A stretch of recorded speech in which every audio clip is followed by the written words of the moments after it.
an astute observer might notice that I'm missing something. I don't have the tablet in my hands. That's because today's video is not necessarily a teaching video, but it's a talking video. The reason I'm not making a teaching video and I'm doing a talking video is because I'm working on a teaching video and I don't want to reveal what it is yet, but it's a bigger project that requires me to get a lot of accurate information. Like, I don't want to give you wrong information and then I feel bad that I misled everybody. So I don't want to do that. I'm trying to take my time to get it right.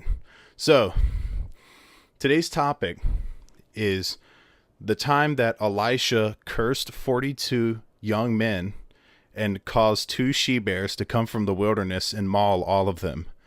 I'm just going to go over the story with you, what happens. Now, I don't have the verses on me, but I'm doing my best to recount it in the most accurate way possible because it's funny to me.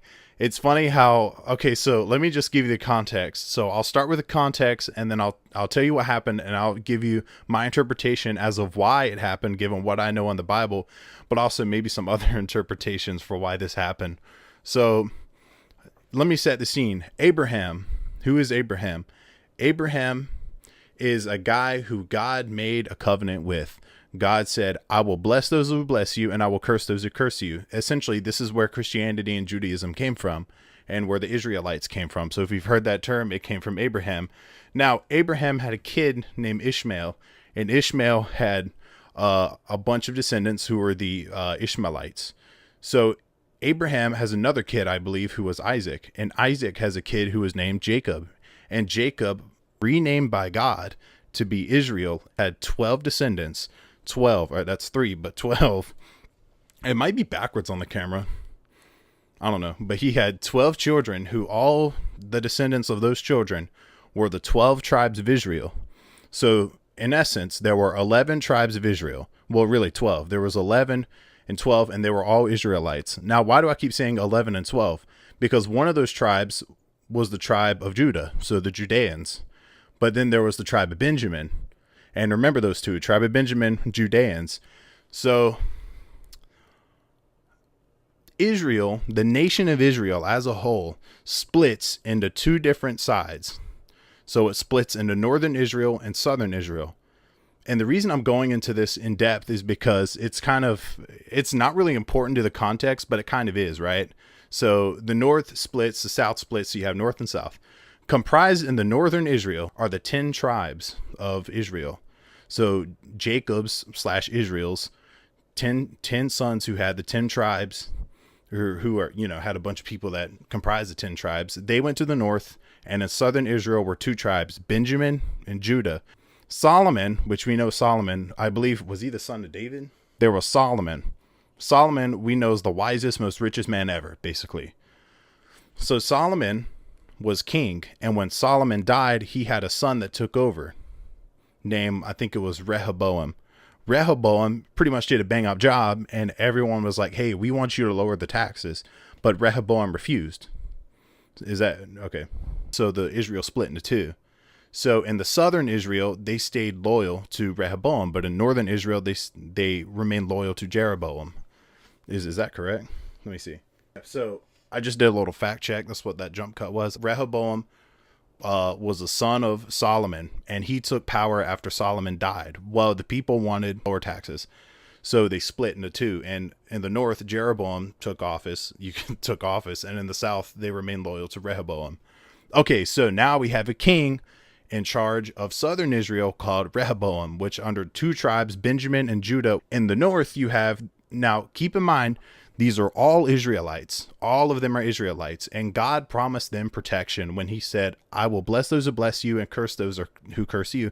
And when I did research for this video, I made very specific to make sure that God was protecting the descendants of Abraham.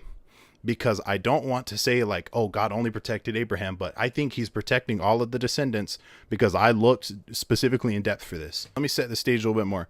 The Israelites have protection from God because of what the covenant God made with Abraham. So a covenant is a promise that God makes that lasts forever. And there are 2 covenants in the Bible. I don't know if there's only 2 covenants, but there's 2 I can think of. The first was the covenant with Abraham where he said, bless those who bless you and I'll curse those who curse you. Remember the ark with Noah? He told Noah to build the ark. Well, he made a covenant. So after all the floods had filled the earth and it killed a bunch of people, God put a rainbow in the sky and he said, I will not do this again. Is that right? Yeah. He made a covenant and was like, I will not do this again. Elijah was a prophet, and God told Elijah to basically train Elisha. So they became buddy buddy. Like they started, Elijah started training Elisha. So Elijah is Elijah. Elisha is ELIS. What was it? SHA. Elijah. I know it's kind of confusing, but number 1 was Elijah and number 2 was Elisha. So Elijah is walking along with Elisha, and he's being very secretive. And there's a secret that's about to happen, but he doesn't want anyone to know what's going to happen. But of course, the Bible tells you what's going to happen. He's going to go up. What does that mean? He's going to go up. He's going to go up. Elijah is about to go up. What does that mean? And Elijah is trying his best to keep this moment secret, especially in a moment in time where Israel has split into northern Israel and southern Israel. And, due to heavy taxation. Well, something happened in southern Israel in this time. There was heavy idolatry.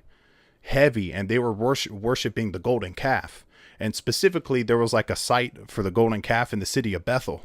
So Elijah is walking around, and Elisha, knowing what's about to happen, turns to Elijah. Now, this is a special moment they're about to share, and Elisha hopes he can share it.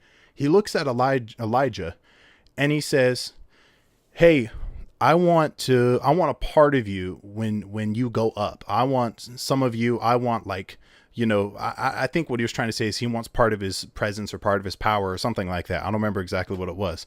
Maybe I'll just put the verse on the screen. So, bam, the verse. So Elijah says, well, that's a big ask, what you're asking of me. But what I'll do is if you see me go up, your ask will be granted. But if you don't see it, then it won't be granted. So then, okay, whatever. So it's the moment. Elijah is about to go up. He's kept this secret for such a long time. This secret that he's holding. Maybe not a long time, but he's kept it secret. Suddenly, the Bible says there's I believe it was chariots of fire. And it separates Elijah and Elisha. And Elijah is taken into heaven. And his successor prophet Elisha is standing there like, what just happened? But they knew what was going to happen. But Elisha saw it. Thus, he got the blessing that he wanted. So Elisha continues. And he continues walking. And he ends up performing a miracle. I don't remember what the miracle was. But here's the miracle right here. Is this at the bottom of the screen? Here's the miracle right here. That's the miracle he performed before he went to the land of Bethel. So he goes to the land of Bethel, right? And as he's walking through, 42 people show up out of nowhere. And I might show like a really dumb drawing I made, talking about like the events that happened the events I'm covering today. So he's walking through the land of Bethel, the land of idols, and 42 children. Now, some people believe it was children, but some scholars say it wasn't children. They're saying like, Hebrew said in the Hebrew, it's not children. It's like young men. So like 20, 18-year-olds, like 20-year-olds, 19, 18, 21, something like that. So let's just say there were young men. 42 young men come out of the wilderness, and there's like trees behind them. And they say to the prophet Elisha, go up from here, bald head, go up from here. And I was doing a little bit of research into why they said that. And apparently, I guess they found out that Elijah had ascended into heaven. So they were like, he went up. He went up. So it's like, hey, go up, bald head. Like they were making fun of Elisha, who had a bald head. Now, Elisha turns around and he says, I curse you in the name of the Lord. And 2 she-bears, 2 female bears, come out of the wilderness and they maul the 42 men. Now, the Bible doesn't say if it kills all the men, but you can assume by the word maul, which I believe was the original word, that's pretty severe. Like it can be fatal. So it mauls the 42 men, and Elisha's just like, whatever. He just goes along his way. Okay, that's pretty big. You know what I mean? Like 42 men, like what happened? I can understand, and to some degree, Elisha, like what he was going through, like his best friend, his buddy, his prophet mentor just ascended into heaven, leaving him alone. that could be very upsetting. And immediately he goes, well, I curse you. And then the bear comes out and blah, blah, blah, blah, blah. So why did the she bears come out of the wilderness? And why when he calls the curse, did God actually follow through with the curse, thus mauling the 42 people? Why did that happen? Why did that happen? And why even curse them? You know what I mean? Because if he was having a bad day, he can be like, whatever. But he was like, oh, I am bald.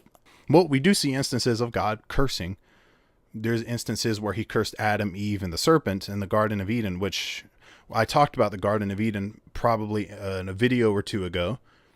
I did talk about it, and he did end up cursing Adam and Eve and the serpent.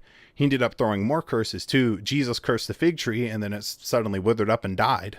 Here's my personal interpretation on the why the people were even cursed. Remember I said it was the land of idolatry, and God made a covenant with Abraham. I'll bless those who bless you. I'll curse those who curse you. Elisha is a prophet from northern Israel, which makes him what? An Israelite. So therefore he is a descendant of Abraham, but not a Jew. Excuse me. Israelites and Jews are not interchangeable. So Israelites specifically came from Israel / Jacob, so it was the 12 tribes of Jacob, or Israel, you could say. So Elisha comes from northern Israel, so Jeroboam's control. So he comes from that region, and he came down into Bethel in the southern region. Elisha is an Israelite, technically born of Abraham. So he's a descendant, therefore he has that same covenant is still with him. So when he cursed the people that were, maybe they were cursing him, saying, go up, bald head, like mocking him, maybe provoking him, he goes like this, he curses them, like he goes like that, he curses them, and then that was maybe that was the covenant. My personal interpretation, that could have been the covenant of God. Like they cursed him, so he cursed them back. Therefore, the covenant took action, and the bears came out of the wilderness and mauled them. Another interpretation is that these people were actually idol worshipers at a nearby shrine. So another one is that these people were part of maybe a cult, or they were an idol worship or something like that. And that's another one. And the reason why God did that is to enact his vengeance and judgment, so that he, because he's the Alpha and the Omega, the beginning and the end. He's the supreme. He's the guy. He's the head dude. So he's not going to put up with it. So that's one interpretation. And another interpretation, this is probably the most common, is that just don't mess with God. And that is kind of the moral of the story that they take with that. But I find it funny that, maybe not funny, but to me it's so interesting because God is supreme, right? What I find interesting is that Elisha did not do something that God did not want him to do. And God did not do something that Elisha did not want him to do. So what does that even mean? So let's look at Moses. Moses, I believe he had his staff in another story, and he's walking with the Israelites that he just freed from slavery out of Egypt. And they're complaining like, oh, we're thirsty, whatever. So Moses gets so frustrated, he takes his staff, goes, and he turns the stone into water. Suddenly, God says, yo, why'd you do that? And God was mad. Moses did something that God did not want him to do. That's the big part that's what I'm trying to say. So when Elisha cursed the 42 young men and the bears came out of the wilderness, God didn't say, hey, what are you doing? He wasn't mad. He went along with it. And it was something that was in the will of God. So if it was in the will of God, was it in the will of a covenant, is what I was asking. And so maybe this was the will of God that took action, even though it was 42, kids and versus two bears. And what happened with that? Well, not kids, young men. I don't know why I keep saying kids. That was the will of God that would be enacted. So maybe it was a covenant. Maybe he was trying to defend the prophet. Maybe the prophet Elisha, like maybe they had hatred in their heart for Elisha, and maybe they intended to kill him. Well, the Bible doesn't say that, but maybe they intended to kill Elisha. Therefore, God took action, but who knows, right? So I told you, that's my personal interpretation, the one with the covenant of God, and then the other one's the one with idol worship. That's a little more common, but I think the moral of the story that most people accept is like, yeah, just don't mess with God.